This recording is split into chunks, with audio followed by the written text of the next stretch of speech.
Gotta get that. Gotta get that. Gotta get that. Gotta get that. Boom, boom, boom. Gotta get that. Boom, boom, boom. Gotta get that. Boom, boom, boom. Gotta get that. Boom, boom, boom. Gotta get that. Boom, boom, boom. That boom, boom, boom. That boom, boom, boom. Cross Street is part of Chinatown now. But did you ever realize there was an Indian residential area?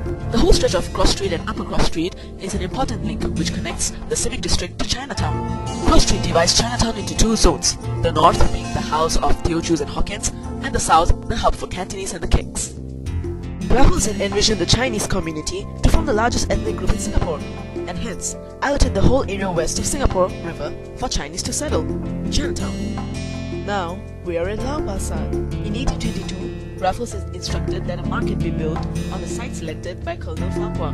By 1825, the first market, an octagonal structure with Victorian style, was built. In 1973, Telok Ayer Market was converted into a hawker center, and by 1986, it was closed to make way for a new MRT line. It was reconstructed for the last time when the MRT line was completed. Now, let's look at Hong Leong Building. Hong Leong Building is a 44-story building which was constructed in 1974. Built by the Hong Leong Group, Hong Leong Building houses many companies and firms. Cross Street houses many of the Singaporean landmarks. Firstly, we've got the PwC Building, the Far East Square, the IOBB Building, and the Chinatown Point, and all these buildings form the Commercial Square.